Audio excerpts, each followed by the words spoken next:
What's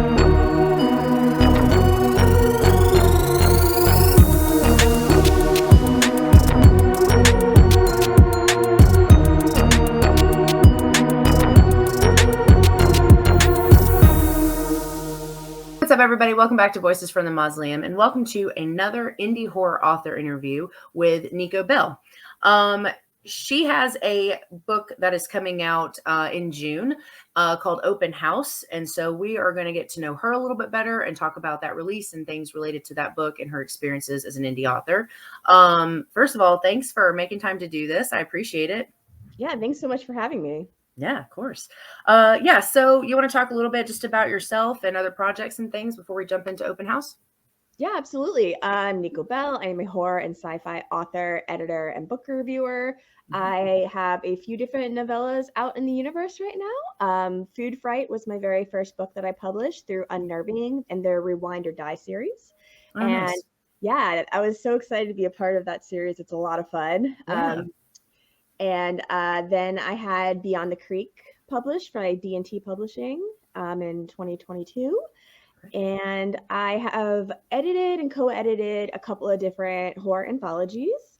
I did Shiver, which is a cold-themed horror anthology. I edited and published that on my own. And then I got a little wiser and realized that having a co-editor is a lot easier. You live and learn. Yes. And I really wanted to do something fat positive, and I knew Sonora Taylor felt the same way. So we teamed up and did Diet Riot, a fatter punk anthology. Yeah. And then Rocky Vorez and I teamed up with Creature Publishing and did Mine, which is a body autonomy horror charity anthology, which we really, really love. It goes to NARAL, which is a pro-choice charity, which needs the money they can possibly get. So yes. All the profits go directly to them. Yes. Yeah. And that one came out, I think I'm remembering this correctly. That one came out not long. You guys did that one around this day, like right after Roe versus Wade got overturned. Yeah. Okay. That's what I thought. I thought I remembered that timeline. Okay. Yeah. Yes. And we're actually having a little anniversary of it coming up where authors are going to do some readings from their own that's cool poems and their stories, and we're just going to promote it all over social media, just to kind of keep it in everybody's mind, what happened then, and that we still need to continue the fight. So is that going to be on your channel, or is that going to be me and Roxy both, and then each author is going to participate on their own. So, but if you go to me or Roxy, you can kind of see who's doing what on what day. Okay. And that will be coming up in June. Yeah. So right around the corner. Yeah. And I'm going to have links to everything in the description for this episode for your socials and where to find you and your books and all those things, so people can go and your YouTube as well to be able to subscribe there. I got a negative comment on the one that my friend Tasha and I did around after Roe versus Wade got overturned, and I turned that into promotion for me. Yeah, and I think I had seen like a lull in it. You try to promote the best you can when you're doing self-publishing and getting stuff out on your own. And that I think the day that I posted that horrible like back and forth that this person gave me about the anthology that we did, I think I sold like 15 books that day, just because people were like, F this, like it's just like Now we've been lucky, we haven't gotten any negatives on Mine, but Sonora and I got feedback on the fat positive one. We got a lot of trolls coming out and just bashing the idea that I guess a fat person has the audacity to be a hero in a fictional story. It blows my mind. Someone did a 13-minute YouTube rant on our book without reading it, just based on the cover. Just the concept? The cover and the back. A 13-minute rant. It was mind-boggling that this person put so much energy into it and didn't even read it. Just the title of it alone was enough to send him into a tizzy. It was ridiculous. Yeah, that's insane. Yeah, I remember seeing the cover for that one. I thought that one was really cool too. That's cool. We had mutuals, I think, before we ever actually started interacting a little bit, and I'd seen things that you had been working in, and it's always good to find like-minded people, for lack of a better term, because it's just people who are willing to because I got questioned about from someone in my life outside of content creating about, oh, are you sure you want to do this under your channel? And I'm like, what is the point of having a platform if you don't use it to stick up for what you believe is right? Like, that doesn't make any sense. That's so true, especially nowadays. Like, I understand there's always that fear of being canceled, the fear of being even just misunderstood and having like that's something true. viral. Yeah. But I totally agree with you. Like, what's the point of having a platform if you're not going to use it for something powerful and meaningful? So absolutely. Yeah. And I'm not ashamed of the things that I believe in. I'm not, it's not a secret. So I never really cared about that. And I definitely, the first negative comment we got wasn't actually on the book. It was actually someone, I'm not sure how they were able to comment actually, because I had my Facebook pretty private, but they had commented on the post when I shared the book in December when it went live.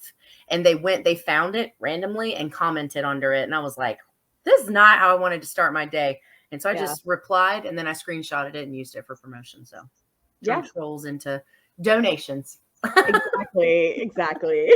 Yeah. Okay, cool. So all right, open house. I'll let you talk a little bit about release information, where that's going to be, where you'll be able to find it, the actual date and all that. We wanted to kind of dive into that one a little bit more. Yeah, absolutely. So Open House is being released June 15th by Psychotoxin Press. And you'll find it on Amazon and I suppose everywhere that major books are sold. Sure. And it's a pretty quick, fast-paced novella. It's a little bit of twist on a haunted house story.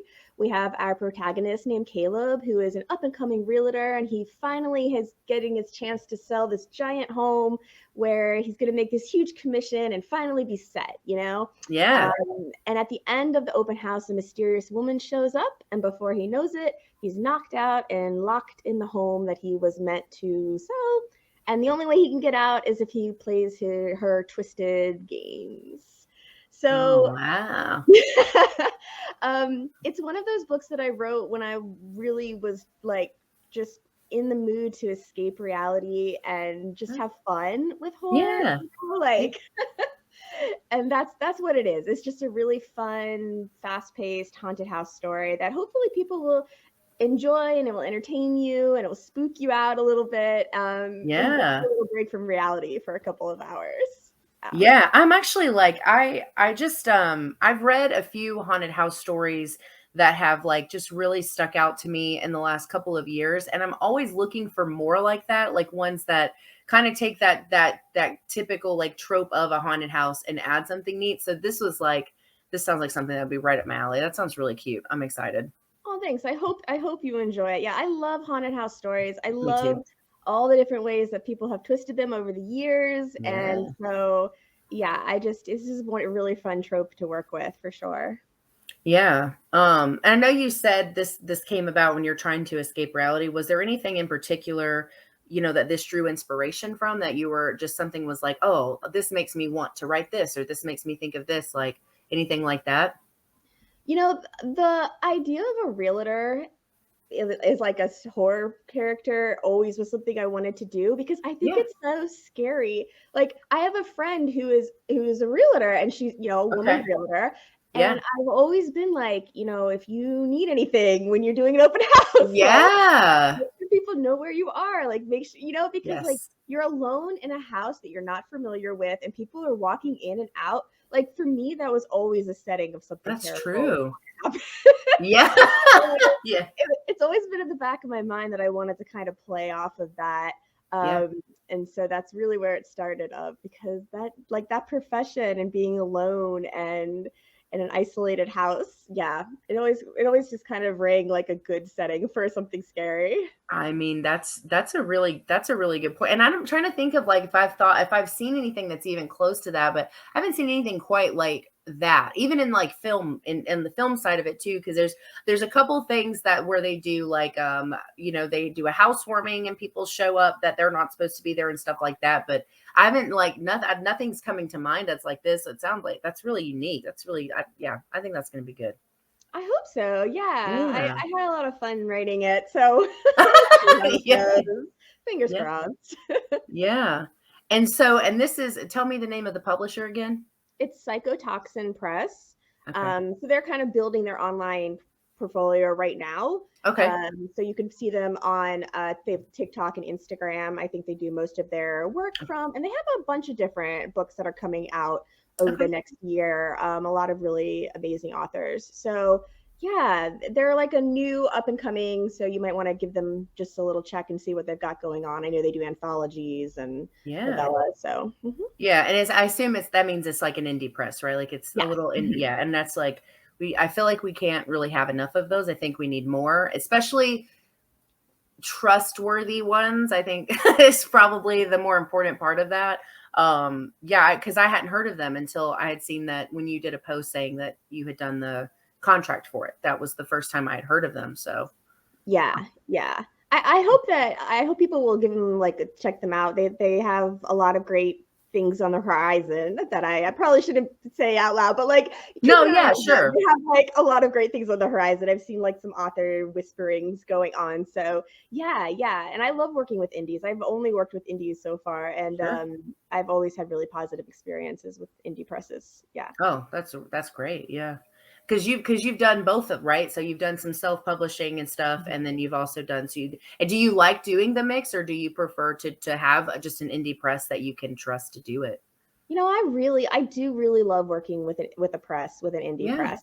I think the biggest advantage is that they take care of the cover art for you, and editing. But for me, definitely the cover art, because that's just not where my skill set is. Sure. I mean, Sonora really took over the cover art for Diet Riot, because I just don't have that creativity.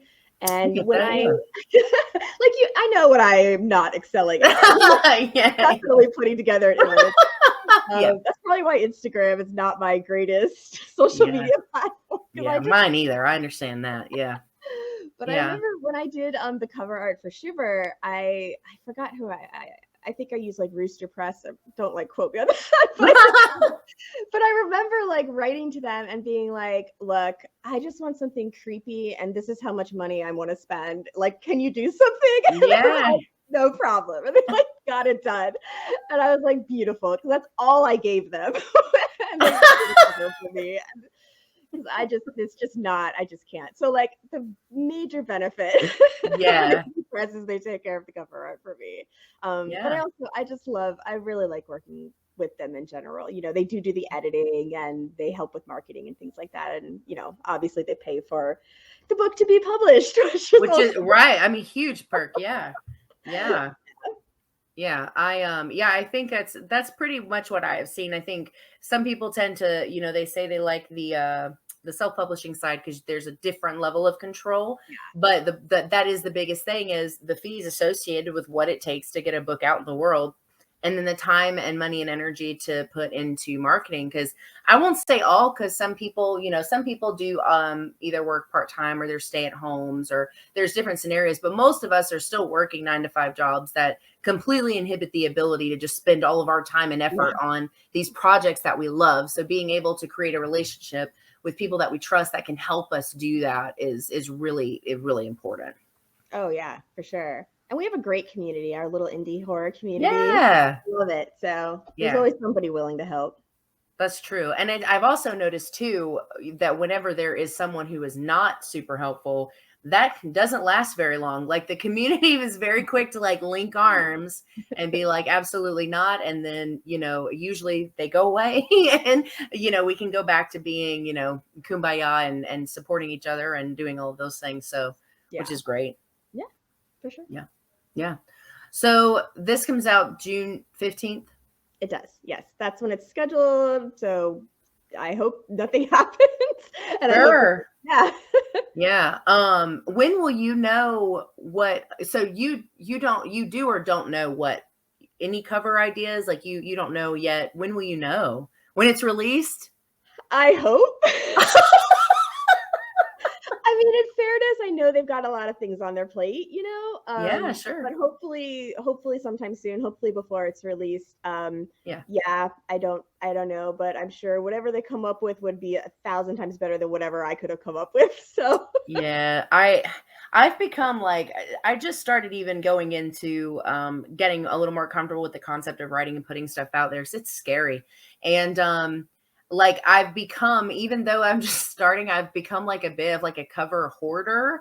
Like I find these people who make these covers, and they're like gorgeous, and I'm like, I don't have anything, but I will find something, like I just, so Yeah. it's become like a problem, because like I'm so like inspired by aesthetics. Like they're just like, I look at pictures of things, I look up stuff, and it's like those are things that just create inspiration in me. So when I see Mhm. these covers, I'm like, oh my God, like I need all of the covers. And then I just end up with covers that I have no story. I've said this out in the universe that I would love if somebody put together a cover art book, like a coffee table type art book of all the Yes. cover. I would buy it. I know so many people would buy it.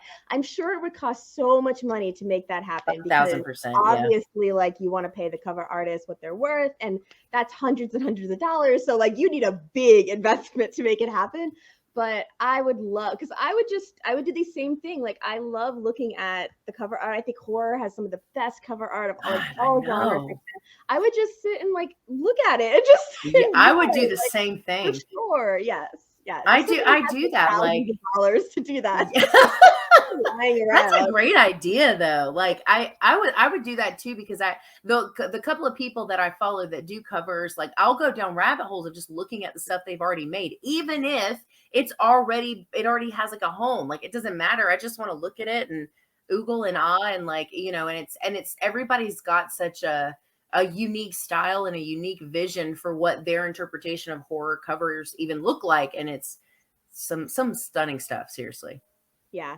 I'm definitely always tempted when somebody like has a sale and they're like, you know, $50 and this can be yours right now. And I'm like, I don't have a story for it, but it's like I could make a story for it. It's always so tempting. Yeah, I'm not. Yeah, I made the mistake. I say mistake. I mean this as lighthearted and as more of a compliment. But Grim Poppy Designs is one of the ones that I follow, and she does a lot of covers, and she's like super affordable, which is important, because like most of us don't just have a ton of money to throw at things like that, when we, even no matter how much we care about it. And so I made the mistake today of like becoming a patron. Oh And yeah. so once you become a patron, there's like perks based on the tiers, and then you get to see all of the stuff that like she doesn't post on Twitter. And I'm like literally like supposed to be at work working. I'm just like scrolling and just like lost in this world.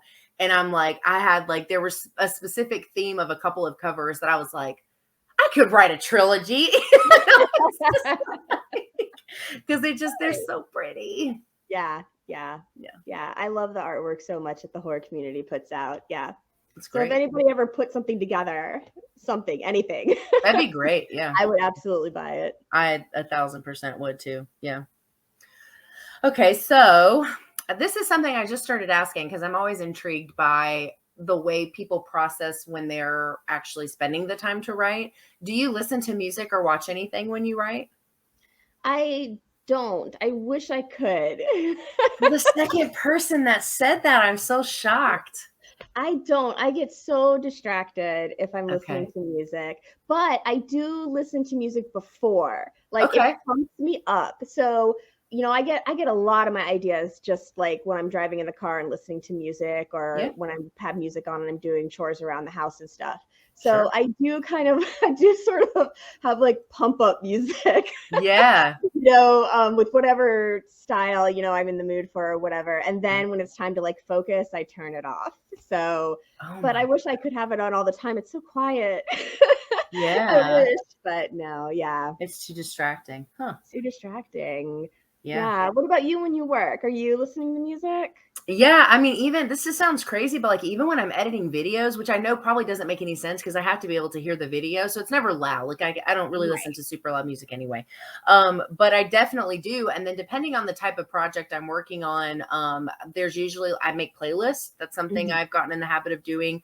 Um, I've been doing so. My exposure to the writing world, I've done like role play forum based writing for since like 2003. And Oh, cool. so I would make playlists for my characters. And so I kind of Mhm. just ended up incorporating that into everything that I do. So I have like editing playlists for like when I'm editing videos, or if I'm working on, I don't know, any other thing, if I'm making graphics for my channel, if I'm working on like with the bathroom anthology stuff, like getting stuff together for that. Like I have playlists. The one thing I can't do, and I do know an author that does this, is I can't watch something while I'm doing any of those things, because music for the most part I can tune out unless it's like a favorite song or something, but like anything, movie, TV show, like even something I've seen a million times, I'm going to stop what I'm doing and pay attention to it. So I can't do that, but I have to have music. Quiet freaks me out.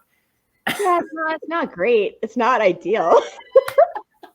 Wait, is it with lyrics too, or is it instrumental? No. Well, lyrics? I do listen to instrumental, but usually it's like, it's lyrics. It's usually, depending on whatever, but yeah. That's true. I just start singing along and it's just distracting and I have to shut it down. Maybe that's why it takes me so long. Maybe it's not as helpful as I think it is.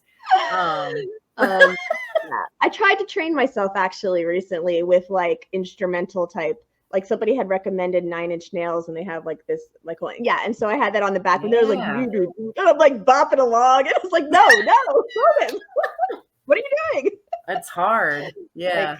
No. So, but listening and doing TV, I don't think I could do that either. I think I would definitely just zone out, right, and to watch that television no matter what. For sure. Yeah, I definitely couldn't do the TV. And the author I'm thinking of did say specifically that it's usually things that inspired whatever he's working on. But I'm just like, no. Like, I think like if I were writing, I don't know, like weird random example, but like if I was writing something about werewolves and I put on like Underworld, right? Like I'm going to watch Underworld. Like I'm not going to pay attention to what I'm supposed to be doing. So music I can do. TV shows and movies I can't. They can't be playing. Too much distraction for me there. Yeah. Yeah. So when did you start writing this? Did you start writing it this year or previously? Let's see, where are we at here? 2023. So I did last year. I feel like I'm one of the slower writers. I feel like, I don't know. I know a lot of writers put out a lot of books a year. Like this year I am putting out 2 books, but I didn't write the 2 books in 1 year. So maybe behind the scenes, people aren't as fast as they look, but I am definitely one of the slower ones. Yeah. It took about a year to write a book, from start to finish, I would say. Maybe, if I'm lucky, maybe a little bit less. So this was probably like I think 2022. Yeah, that was like a last year a book. This one was a little bit quicker though, because it is a little bit on the shorter end of a novella. Sure. Okay. Yeah, but I'm just kind of slow in general. Although I did find out that I have ADHD and I started medication. And this week I wrote 8,000 words. So nice. Now that I'm on like medication and my brain is a gazillion miles an hour, I could actually focus and write something, and maybe I'll be a little bit quicker these days. So fingers crossed. Okay, wow, yeah, that's a lot. 8,000. I started a new project. Also, I think when I start new projects, I get really excited and I just want it all out as like fast draft. I can relate to that. Yeah. The fast draft is like a manic writing session anyway. So maybe that's more it. Yeah, but typically like start to finish, it takes me about a year. Yeah. And do you take a lot of breaks and work on other stuff, or is that like your... I do. And that's part of like the way that my brain kind of thinks. Like I do a lot of things at the same time. Yeah. So it'll be interesting actually now that I have like a medication and ADHD, like if that's going to stop in a couple of years. But like I work on anthologies at the same time. I do short stories at the same time. And I usually am writing 2 books at the same time. Okay. That's just how like my brain works the best, I suppose. Okay. Multitasking and going back and forth. Yeah. But this year I was doing the 100 story challenge that Haley Piper talks about a lot. Yeah. Story rejection challenge. Yes. So I've been writing a lot of short stories, like in between breaks of, writing this book that I'm working on in the projects. It's been fun and challenging.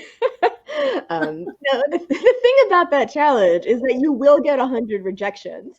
So you don't really like prepare for it because you're sending them all out at like the same time, like every month I make a list and they all go out at the same time because they're all hitting the end of the month deadline. So they're all right. back at the same time. And it's just like rejection, rejection, rejection. I was like, well, okay, yeah, I guess that's good, I guess. So yeah, that's the other side of that challenge for sure.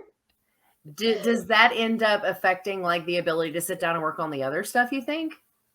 Or are you able to separate it? Yeah, I've been doing this for so long. I feel like it's okay. Sure, I gotcha. I used to be like when I was starting out and I got a rejection, I would take it a lot harder than now. It's more like I can tell just by the first sentence that pops up in the email subject, like, thank you so much for, and I'm like, oh, like negative. Yep. That's so true. Yeah. Yeah. So I could go through those rejections a little bit quicker these days. Yeah. I mean, and I know like everybody talks about, rejections are just kind of, it's the nature of the beast. If you're trying to put your stuff out into other people's stuff, inevitably like it's going to happen. And it sucks because I see people sometimes that post like, I've had like so many in a row, and the number, I'm like, I would never write again. Like, I don't, I just don't like, but again, very, very new to putting stuff out in general. And most of what I've experienced with it is no answer is an answer. Like that's happened a lot. And then just recently, I ended up accidentally making a submission like way too personal. And so when I got that rejection, that one sucked because I was like, oh, like that story was it ended up being so much more meaningful than it was supposed to be. And so that made it harder. But I do think, just kind of piggybacking off what we talked about with the community, though, because I do have indie horror author friends that I can reach out to, I can talk to about this stuff. That does help because they're usually quick to offer support, remind you that it's not the end of the world, that it is just kind of part of it. They can't take everything, right? So, and it's just, so that helps. But yeah, the rejection part, it sucks. It's not fun. Yeah. But you make a good point. Like they can't take everything. So when you get that rejection, it truly does not mean it's a bad story. Like it could just be they just didn't have enough words to give to everybody. And that's always comforting to just remind oneself of that it really isn't something bad that you've done with your work. It's just and it's not personal. It's just part of the business. I mean, they take 15 stories, they have 2,000 people, somebody's got to get a no. So yeah. And once you have that story, you can shop it around, as many places. So it's always an opportunity. Like I have a whole backlog of stories now from doing this 100 challenge that just sitting and waiting, because they got their rejections. And a lot of the ones that have gotten accepted this year were ones that were previously rejected that I just, worked on and kept editing and kept making better and improvements on, and they eventually found their right home. So, you could just keep at it, and eventually someone's going to take that story. That's right. That's right. It'll find a home where it's meant to be. Find a home. Yes. Yeah. Or, the other thing I've heard is at the very end, like at the very least, if it's short stories specifically, you have enough to do your own collection by the time it's over with. You can just put your own together and then. That too. That works too. Yeah. Do you ever, what's kind of your process if you hit like a roadblock? Like if you get writer's block or you're unable to like get past a certain point when you're writing something, do you have something that you do to help with that? That happens quite a bit, I would say, really more than I would.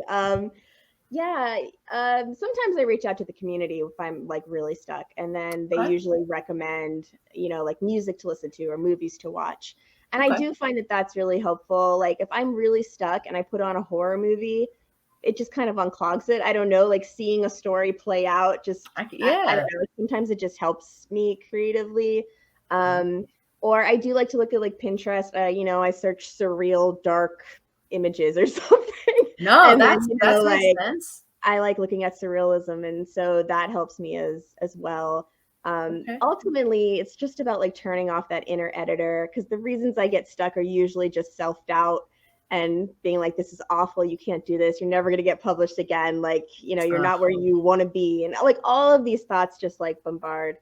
So, I usually turn off the computer and I write in a notebook, which for whatever reason is a lot less scary for me. And just writing in that notebook sometimes will help that little editor to be quiet enough for me to get to the next scene or the next chapter that I need to. Huh. Yeah. I have like a notebook addiction. Yeah. And Welcome to the club. I really need to write things.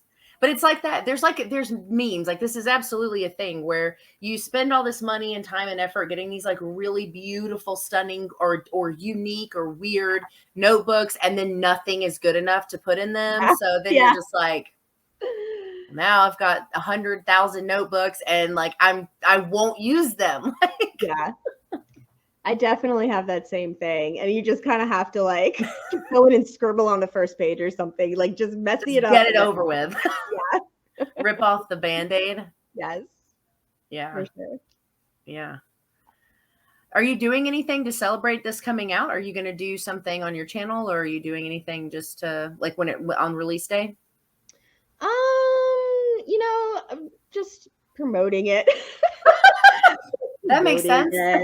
What's weird is like I realize that I don't do anything on days that the books release, and I've started to notice that like my author buddies do things like they I see have it. To get a drink, or they have a cake, or they celebrate, and I'm like, why don't I do something?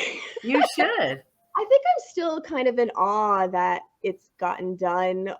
Like, there's still very much a part of me that doesn't think that any of the writing is like good enough to be published, or like somebody made a mistake along the way, or nobody's going to read it, or and so that part of me I think wins out a lot when it's time to celebrate something, because it's like, well, maybe they only took your story because there was only like a couple other people that submitted it, that's just like the way that the brain goes. And so but I was thinking about that, and maybe I should start like a little publishing tradition, like something fun and special, and see. I'd like to see what other authors do. I wonder, how they celebrate their releases, if anyone else does something fun or unique or something, and then my own little something.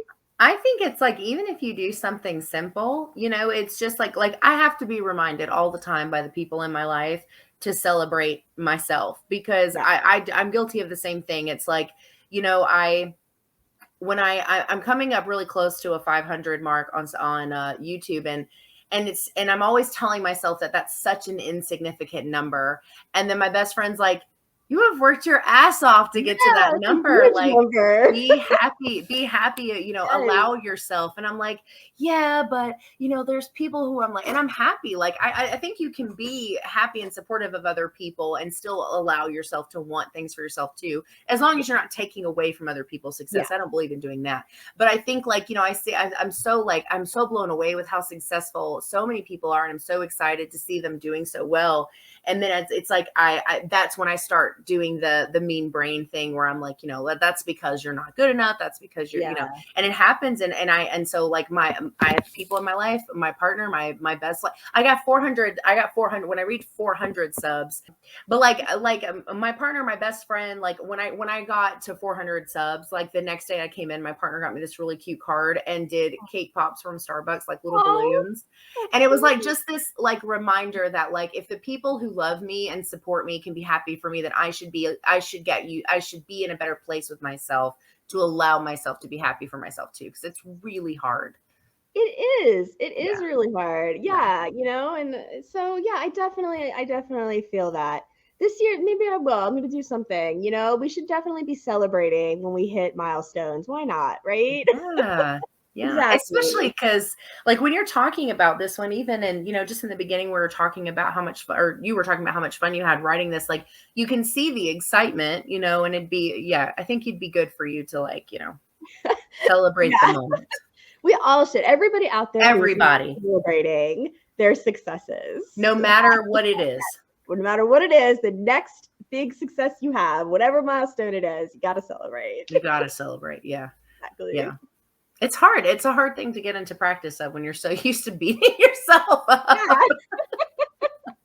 this is a pretty rough industry. Like, in terms of industries that beat you down and like suck out your soul, this one has a lot of potential for that, for sure. And I think a lot of writers in the beginning get like trampled on pretty hard.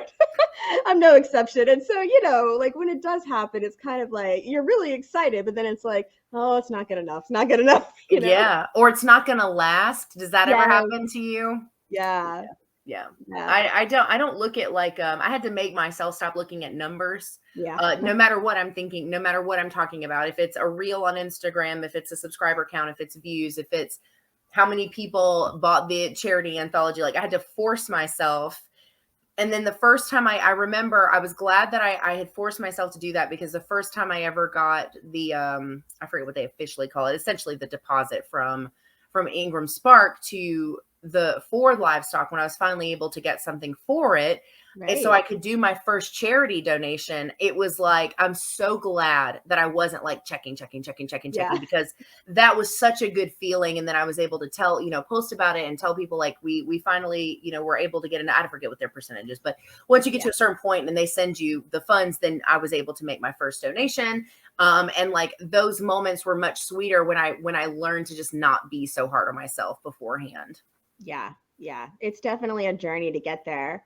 It's definitely hard in an industry where numbers are so like important on the business side, and especially like traditional publishing, huge on that side of things. Oh yeah. So to like, be able to shut that off is pretty important to mental health all around.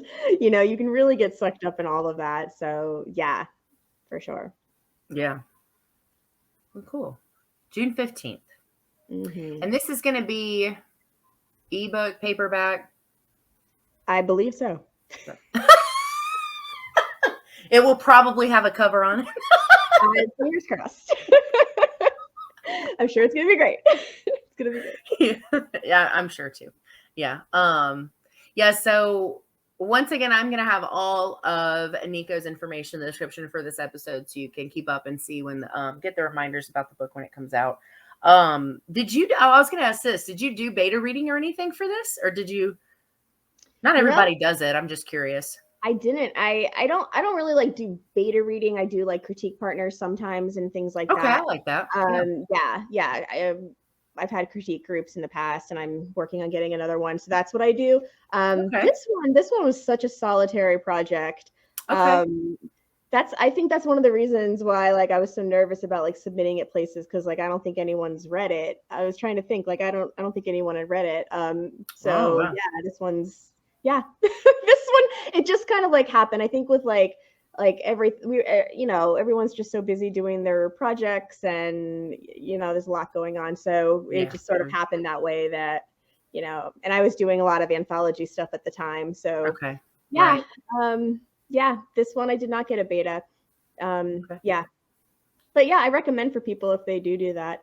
Although I recommend critique partners a little bit more, because then it's during the process you can make the changes, as opposed to after everything is done and you're like, yay, I'm finally done. And then you get a beta and it's like, oh, developmental edits, let's go all the way back. Yeah. I mean, they're good, they're useful, but yeah. So what is this is the first time I ever heard that, critiquing partners. I've never heard that before. So what's the differences of the two things? Yeah, like let's try that again. A critique partner is like with you all the time through the whole thing. So, I was in a critique group, and we met once every couple of weeks, and we exchanged our chapters. And so I gotcha. They help you out. And then the beta, you're all done, and you give it to somebody to read and see if they like it or not, that sort of thing. Okay. I like the other way better too, because I feel like it's much easier to get feedback like that, good or otherwise, when you're still building and fleshing out, versus that makes a lot of sense. I've just never heard that before. Yeah. I definitely, I haven't done beta readers before though. I kind of send it off to publishers, and I count them as the beta readers. If they want to work with me, if they don't, it's like, oh, they like it enough to put it out. That's a positive beta read. Exactly. And they edit, so yeah. Oh, interesting. Yeah, I'd never heard that before. Beta reading is something I see people talk about all the time. And I see people that get there, and I don't know how they do it or what the setup is, because some people it's through different publishers. I think I've seen some self-publishing people do this too, where they also send out early copies to get reviews in before they like official. And I'm like, that would give me so much anxiety, because if that's before, like kind of like what you were saying, that's before it's like out. out into the world and you're thinking it's ready to be like, and then what if, yeah, anyway. So that, I like that better. I think that makes way more sense. Critiquing partner. Yeah. So yeah, I usually do. So yeah. I recommend getting into critique groups if people are not in critique groups. They're very, very helpful with people that you trust, with your work, of course, and something that you can work with well. I've had some critique partners that did not work with well, and we split, walked away. So you got to. It's just finding people that fit what you're looking for, and you can help them out too. So yeah, is it usually people you already know? Sometimes sometimes I have, kind of slid into some critique groups that I've just found on Discord or okay. Just kind of like see if it fits or not, Yeah. Cool. Yeah. Well, open house, June 15th. I'll be sharing and stuff when it comes out too, and it's definitely one I'll be getting because I really like the premise a lot, and like I said, I'm always into anything that has to do with like houses and hauntings and things going on in houses. It's just such a comfort concept, but I love when it's different and it's taken down a different route that I haven't seen or read or heard of before. So that's awesome. Yeah, well, hopefully everyone will enjoy. Yeah. Well, thank you again so much for agreeing to do this. This was fun. I had fun talking about it. Well, thank you so much for having me. Yeah, anytime. Yeah. That's going to end this episode. Hope you guys have a great rest of your week coming up and weekend, and I will see you in the next one.